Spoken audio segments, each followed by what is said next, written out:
Here we are, the first episode of the Dad Show podcast of 2021, season two. All right, I'm in season two now. Well, maybe I should have had season two when I started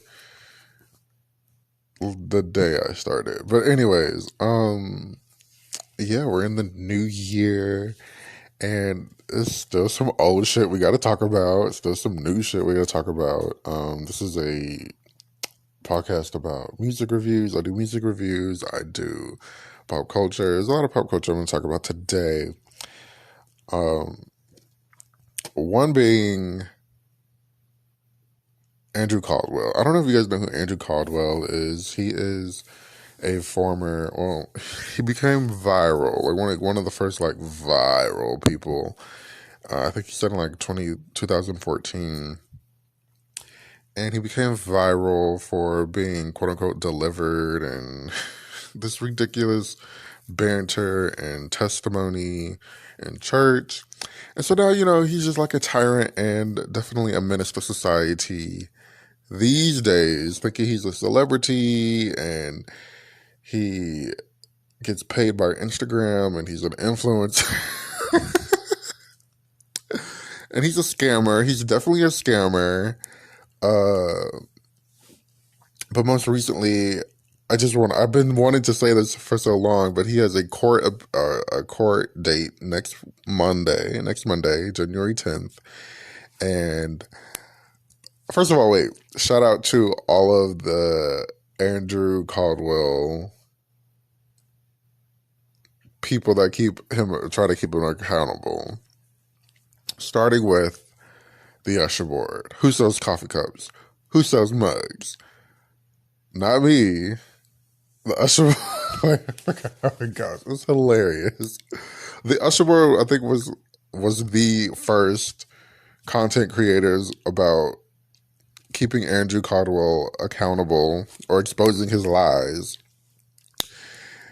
They had a YouTube page. They got shut down. They're mostly on Instagram now, and they don't post a lot more. They don't do like the hard research that they used to do, like when they were exposing his. I literally remember them exposing his Instagram following account. I think he paid to get a boost, like hundreds of thousands of Instagram followers, and it definitely shows off because. Well, not just him in general, but it definitely with him. But like in general, like mostly, the subscriber list to the amount of people that like or comment are always higher, or the subscribers are lower than the content likes. But his are very low. Like he has like let's say like 300,000 followers, but he'll get like 100 likes or 100 comments or 50 comments or 3 comments on a video or something. When it's like, okay. But yeah, shout out to the Usher board. And then we have Surviving Andrew Caldwell, the YouTube channel. Mr. Bloops on Instagram. I like them a lot. They're very funny. And then we have the other people. The Delivering Doozies. He was cool at first, but now he's like kind of copying in like a bad way of Surviving Andrew Caldwell. And then we have Simply Put. Simply Put is cool. She gives some information, but she talks so fucking slow.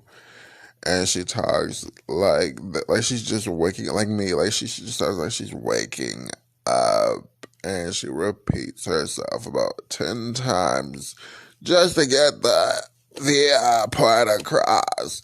Like she's cool, but she's not my favorite. I have to like skip through her videos. But anyways, Andrew Caldwell has a court date on January 10th. And it's for assault and like disorderly conduct. So finally he's getting a disorderly conduct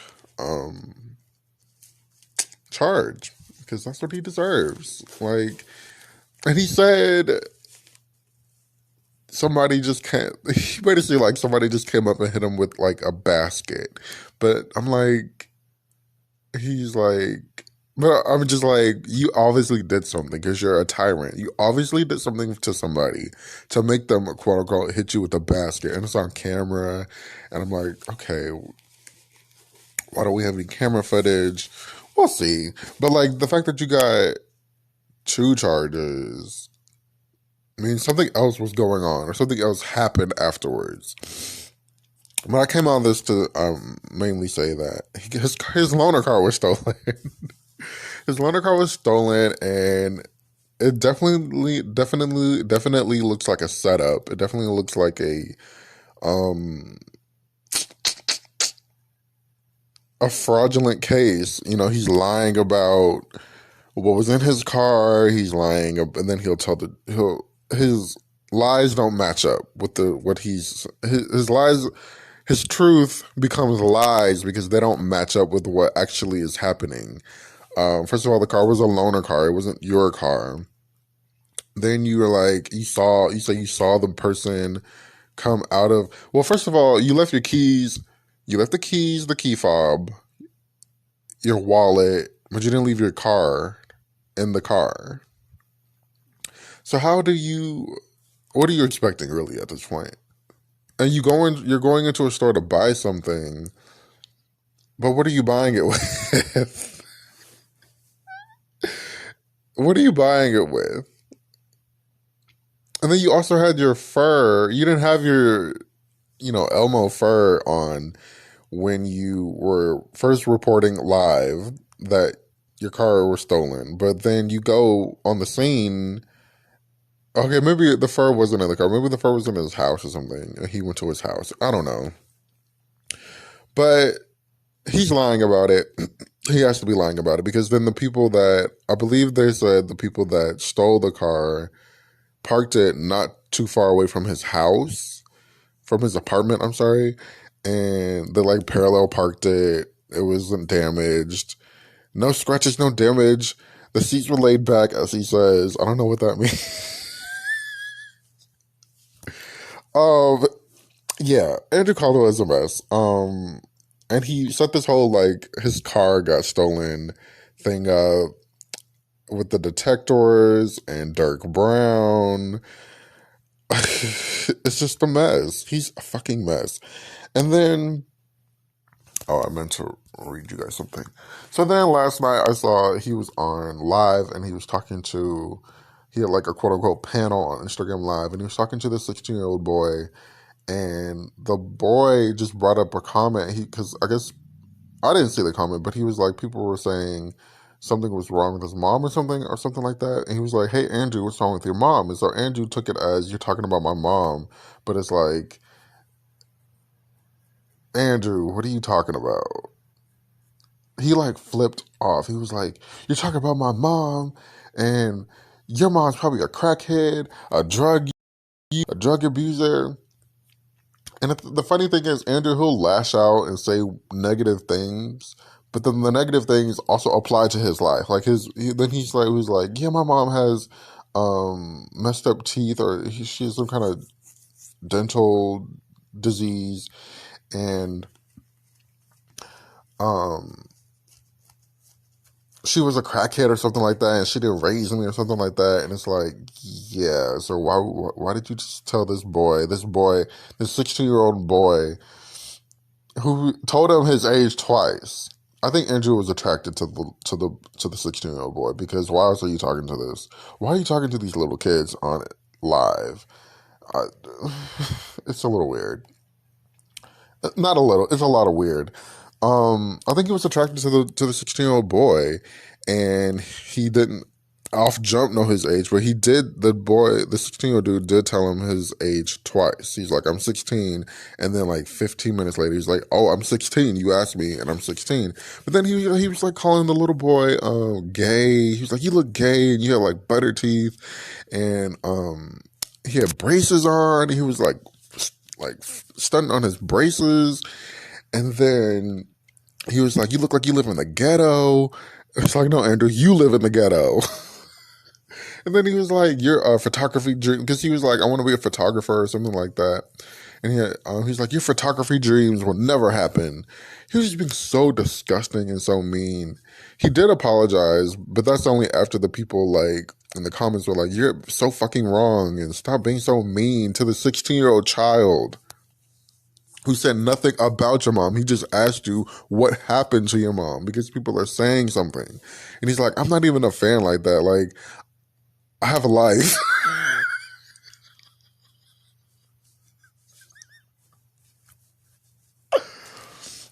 So yeah.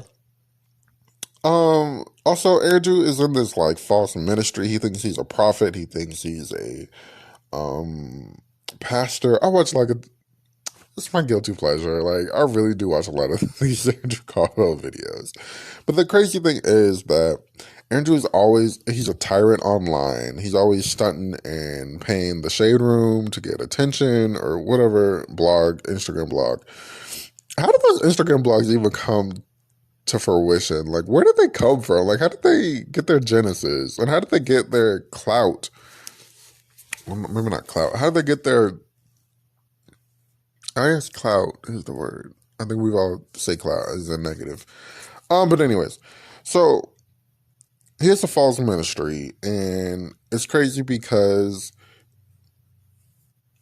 people have said they've brought this his false ministry and his negativity online and online presence. They said they've brought it to his first lady and his pastor, the Wootons or whatever. And it is like I read a comment from um Simply Put's channel, and it says, "Hi Andrew, I agree. The reason somebody asked, in my opinion, I believe Andrew has something on Bishop and First Lady Wooten, and they wouldn't want the public to know. That's why they are keeping quiet and letting Andrew do what he is doing." I found that crazy. A man or woman, and then some people responded, "A man or woman with integrity wouldn't have him in there or coddling his horrendous actions. We need to go to the Williams Temple and have a sit down sit on the behalf of the lost.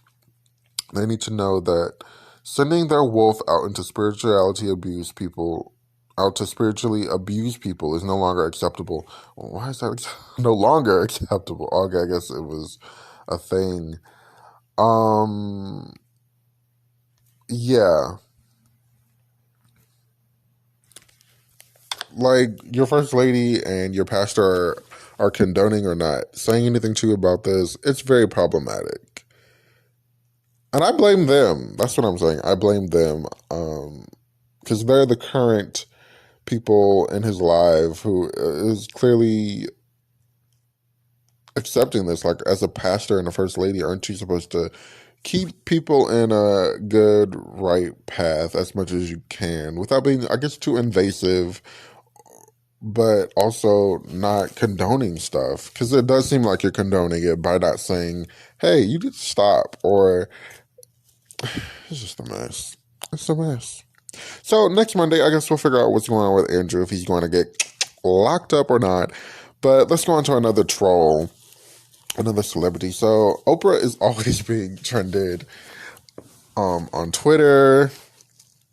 Most recently, she's being trended because Dr. Oz is running for Senate or House Representative. I don't know. He's running for something of Philadelphia, where he does not live, and people are very surprised by his actions. I remember, like, The View, when they first learned he was running, and he was talking about, he's just like giving his views out on stuff, and mostly it was like, you don't need to wear a mask, mostly like pandemic stuff, and we should be shut down, and we need to be open to schools, and it was like mostly a Republican view in a way, and not public safety. As like a doctor, they're like public health. This is a public health situation and not a, state situation, or not a station, but not a personal situation. Like, if you want to wear a mask, like, no, this is a public health situation. In order to get the virus under control. We should probably all get vaccinated. We should, wear your mask out in public.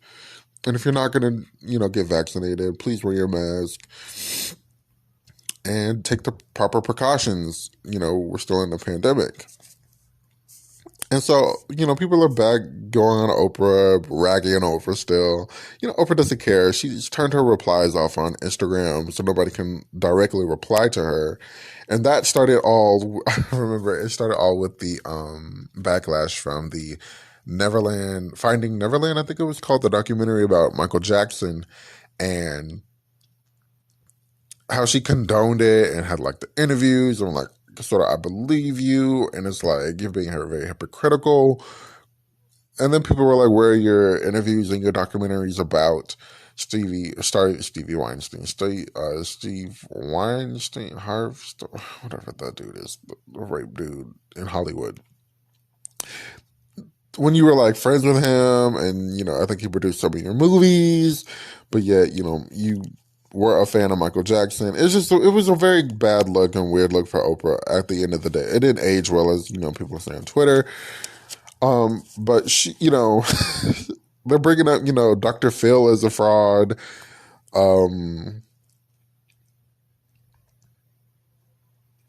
Dr. Phil is a fraud. Also, I believe that Neverland thing. Never mind. But Oprah, they're just like, you brought all these horrible doctors, these people, and somebody even threw Rachel Ray in the mix. And I'm like, don't throw Rachel Ray in there. Oprah did not bring Rachel Ray to us. Rachel Ray was on the Food Network.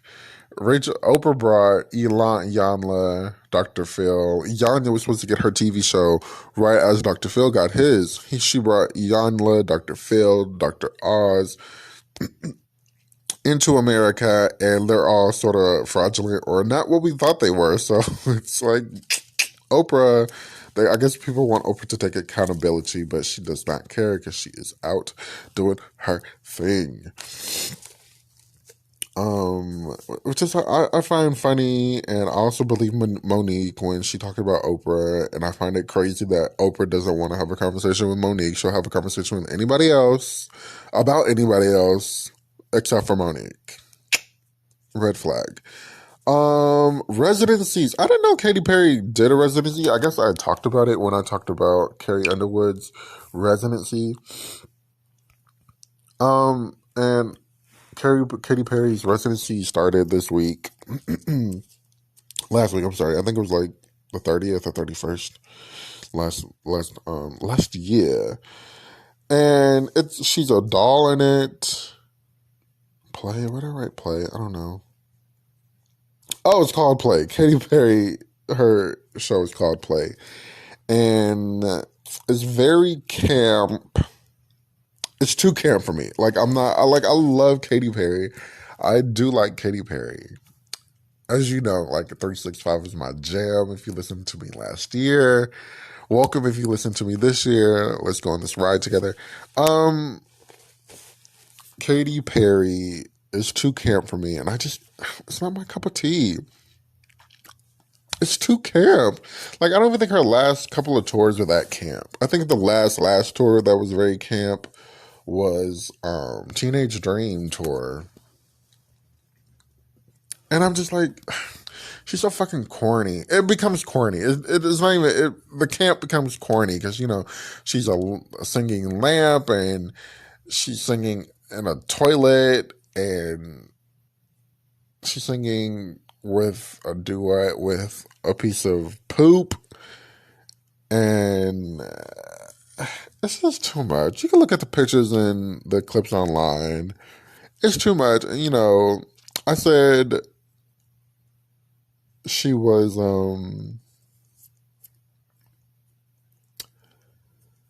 I said she needs to work on her vocals and not so much the camp ability and the wow factor of the show. But I forget that's what you do when you don't really sing well, live at least. In the studio, she has a new song out. It's called like "With Me Forever" or something like that. "Without Me," something like that. And it's a really good song. I'm not gonna lie, it's a really good song. I'll talk about it next week, I think. it's a good song, but live, Katy isn't always delivering. And somebody sent me this clip of her, singing, and it's like, okay, what does that have to do with her singing live at this show, night after night?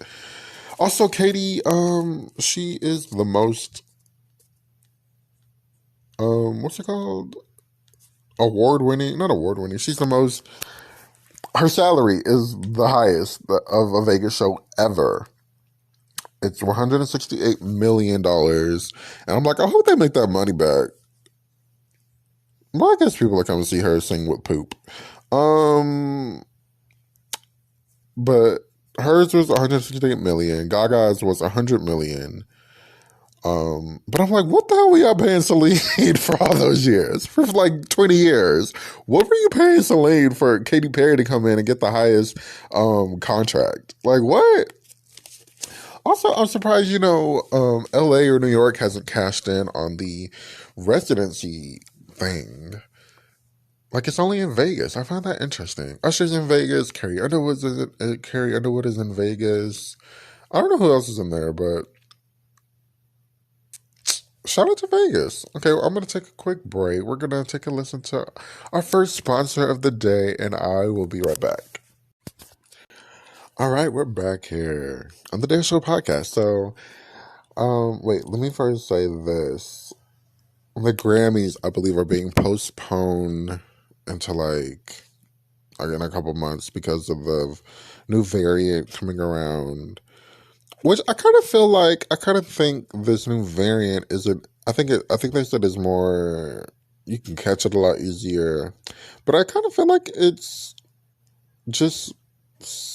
I feel like the variants are maybe simpering down to. I don't know. I kind of feel like they are, but then people are still getting sick for like 13. I think Heather B from the Heather B live show on Sirius XM. I think she said she was sick for like 10 days, about 10 days. So I don't know. Maybe they may not say that, but because of the new variant, Grammys are talking about postponing the show. I'm like, all right, I already took the day off of work to watch. Oh no, I didn't. I took the Sunday off. I thought it was on a Sunday this year, but it's on a Monday, so now this might not be happening now. This is crazy. But anyways, the song of the week. Let's get back into that. The song of the week is called "Justify My Love" by Madonna. Now, I love this. I didn't like it at first, but I love it. Madonna during this era, "Justify My Love." I got drunk and on New Year's, and I just blasted this song for hours. This is a really good song. I'm in like a Madonna phase, so I might talk about Madonna a little bit more because, like I said, she is fascinating. But anyways, during this era, Madonna had just released. Oh no! This is on her first compilation album, and I guess back then compilation albums were hits. Sonically, I don't care about Madonna's early music because it just her voice is like weird. It's very 80s. I'm not a huge fan of like the 80s. And then she just sounds so far away from the mic. It's just the mixing and mastering is just weird.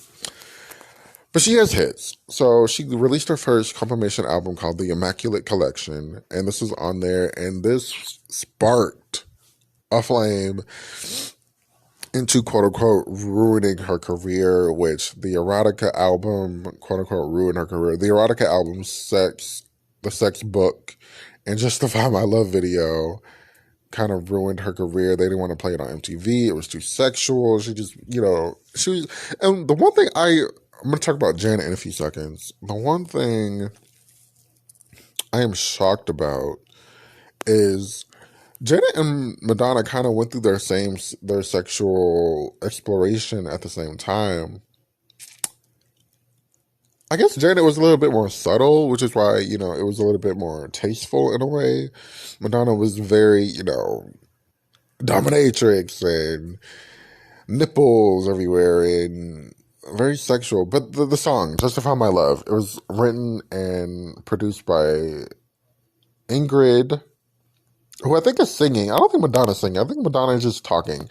And it was a prelude to Madonna's erotica album where she talks a lot on the album, like sensually talking, and not so much singing all the time. Oh, that she's a singer. But anyways, Lenny Kravitz produced and duped this woman called Ingrid Chavez, I think, or Ingrid. I don't know, her name is Ingrid. He told Ingrid, "Hey, come do some work for me. I'm with Madonna." So she had this she said she had this poem, and she started like speaking it, or she like laid down the track. So then later, I guess he had Madonna redo it. And Ingrid was also working with Prince. And so Ingrid says, Lenny Kravitz came to her and was like, "You need to sign this contract saying you have nothing to do with the song. You're not going to get any royalties from the song." And I guess she signed it. And so the song came out and she's like, "Wait, that's my song." And it went number one. It caused a lot of controversy for Madonna. It's a really good song. Justify my love. I think I like it because the vocals, the speaking part is like kind of funny. It's like, "I want to be your mother. I don't want to be your mother. I don't want to be your sister. I want to be your lover. I want to have your baby." Like, girl, check it out. It's on the Immaculate Collection. And then we get it, like the whole '90s Madonna thing, her leaving erotica, going to like this R&B album, her trying to change her image and going into this Evita thing, which I think she won a Golden Globe for, and then she goes into like Ray of Light, just like Madonna and her weird, corny shit. But some good music along the way. Justify My Love is a song. Go check it out, like I said. But speaking of, Madonna's, if they had a versus with Janet, I think Madonna would be perfect. Just be honest. I think Madonna would be perfect, even though I think they had a little back and forth back in the day, back in the '90s. Janet Jackson's documentary, which is coming out on January 28th. I can't wait. It's going to be a 2-hour episode. Girlfriend is going to talk about everything. First of all, the people that they had, I was very surprised. Even though he loved Throb, Throb is a banger. He loved Throb. Samuel L. Jackson, I'm like, where the fuck did they find him from? Why did they have him in there? Who other random person was in there? It was a new extended trailer came out this week. And Throb, I mean, Janet was looking like she's in the winter in one pose. I mean, one interview that she's doing. It's like, girl, why you dressed like that? Somebody else. They have Missy Elliott. They have Mariah, which I don't know why Mariah was talking. They had Sierra. Why not some of her brothers or, Tina Landon? Like, why isn't Tina in the... oh my God, why isn't Tina in there? Or Jimmy? They had like random people. But anyway, she said she's gonna talk about the 80s baby rumor, being guilty by association with Michael Jackson. What else? What else? I didn't write those down. I'm excited. The pressure of making like this new album. She was like screaming about some new album, and I think it was after the Super Bowl. So I think it was like 20YO after Namina Joe quote unquote flopped. But yeah, okay, so it's coming out. But I really wanted to talk about the Super Bowl thing. I never really cared about the Super Bowl. I was like, I don't think I watched it. I probably was like 10 or something when it came out, when the Super Bowl incident happened. But, and people say it's like ruined her career in a way. But I saw something that made me not really give a fuck afterwards. So there's this clip of her on SNL after the Super Bowl, and she like made fun of it. She like was like ripping off her shirt in a way, like half of her shirt, as Condoleezza Rice, and she was making fun of it. So I'm just like, Okay. I really don't care now. Because you're making fun of something that quote unquote ruined. Well, she never said it ruined her career, but everybody else is saying it ruined her career. I guess we'll see what she says about it on the documentary on January 28th. Uh, I don't think it ruined her career. I don't think anybody's career was really ruined. Not. Well, maybe it took a slight turn. Like Madonna says her career was ruined, or the public says her career was ruined by the Justify Your Love video, erotica album, the sex book. But Madonna continued to sell millions of records, and her album, I mean, her songs went number one and number. She has a ton of number two songs, and she has a ton of number ones, and throughout the '90s. So I'm like, it never ruined your career. Also, I don't think this Janet thing ruined her career. I didn't like how, what's his name? Justin Timberlake. I don't like how he handled it afterwards, because he was very, you saw what I did. I was a Janet. Her nipple fell out. Yeah. I don't like how he handled it afterwards, but then he kind of cleaned that up. But I don't really care anymore. Like, can we move along for this Nipplegate shit? Which, it's a mess. It's a mess. What are your thoughts on it? Like, I don't really care anymore, like I said. People say it changed her image. She put out an album called Discipline, and the song she's singing about how she needs some discipline. Like, I don't think it changed her image. I don't think she was trying to change her image. 20YO is a sensual album. 20YO, actually, now that I think about it, 20YO kind of like the ballads on it.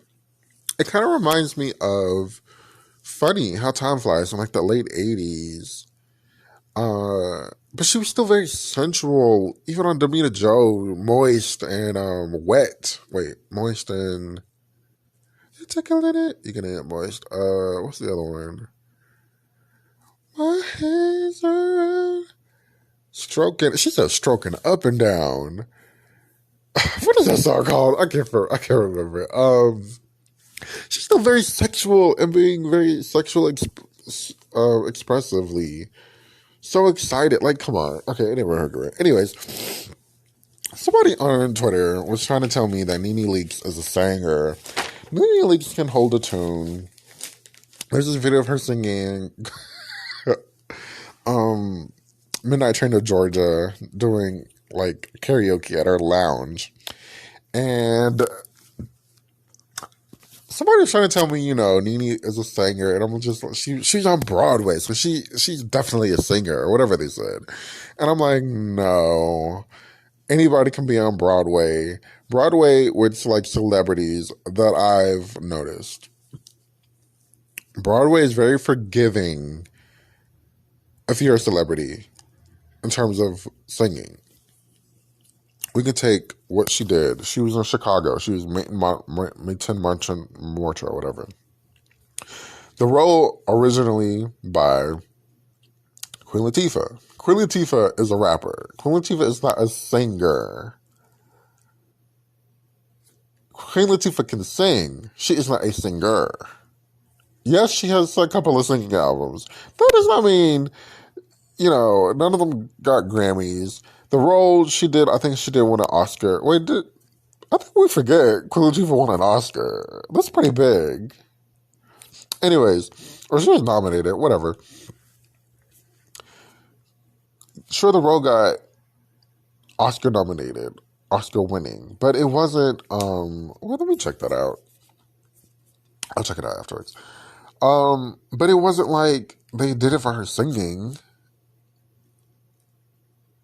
It was her acting in the movie. The role Patti LaBelle has played. Oh, shout out to Patti. Patti was on New Year's Eve. She took over. She was like, I loved her energy. She's like clear.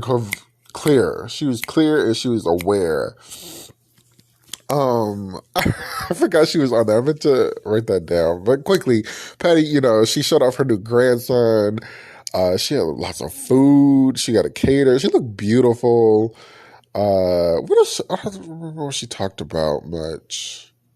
But it was a good interview. It's on YouTube. It was with Andy and the Gemini triplets, whatever, I forget. She always brings that up. It's so funny. But this is like her third or fourth time doing it with Andy. Um yeah, she showed her grandson, and then Layla. There's like a behind the scenes video of Layla getting like attitude, look, scrunched up face. It was funny. Um, her daughter-in-law's mother looks so fucking young. Oh my gosh. I was like, oh my god, is that her mother? But anyways, what was I talking about? So yeah, Patty has done the role.